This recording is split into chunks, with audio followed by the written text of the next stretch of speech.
Thank you for joining me as we prepare together for Rosh Hashanah with this soul accounting. I'm Joshua Lesser, the rabbi at Congregation Beit Chaverim in Atlanta, Georgia.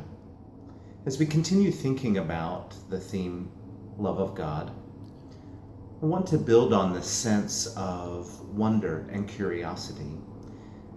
And I feel like so much of our understanding and our notions of God are challenged based on what we experienced and what we were told as children.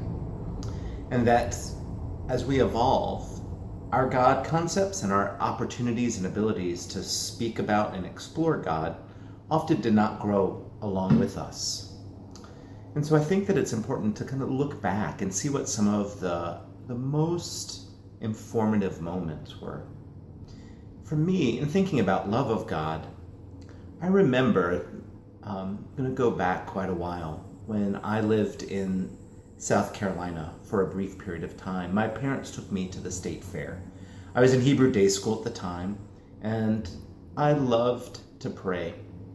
And I remember, for some reason, my parents let me do this by myself. I must have been 6 years old. But I went on one of those rides where it's a swing that you begin to swing around, but the apparatus begins to go almost sideways. And I remember being filled with both a sense of exhilaration, but also a sense of awe and fear. And something kicked in, and as I was in that moment of fear, I began to sing, and I offered a prayer that had become really important to me. And it was a prayer about God. And as I was doing that and spinning around and seeing the world, there was just this tremendous amount of joy. And for me, this very childlike moment has been a touchstone amongst the many other moments that have been challenges and hurdles that I've had to overcome. The messages about God as a punishing God or a judgmental God.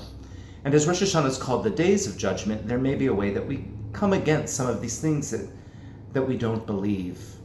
I really appreciate the mystics who end up seeing a book like the Song of Songs as our people's love story and love connection with God. And so what I want to invite us to explore is this understanding that where we feel love, we might be able to bring a sense of curiosity about God and godliness in those moments of love.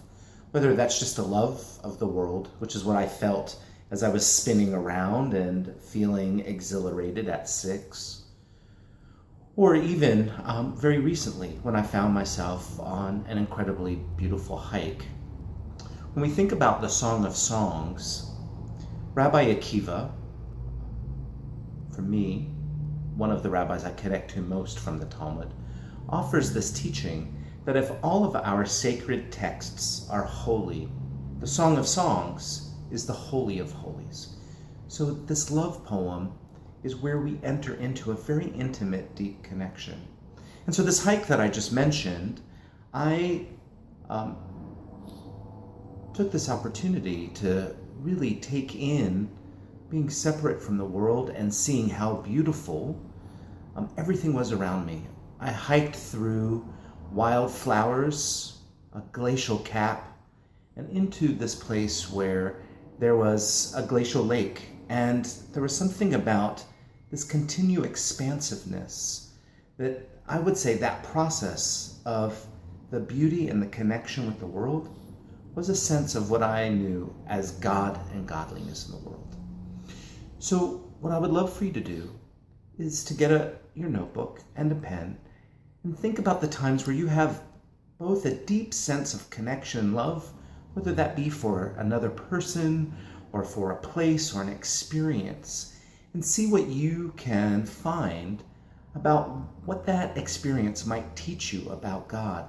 As we say in the Shema, and you shall love God with all of your heart, with all of your might, and with everything you possess. Remember that it may be the very experience of love itself that helps you find a connection to a godly presence. Thank you. I'm Joshua Lesser from Beit Chaverim in Atlanta, Georgia.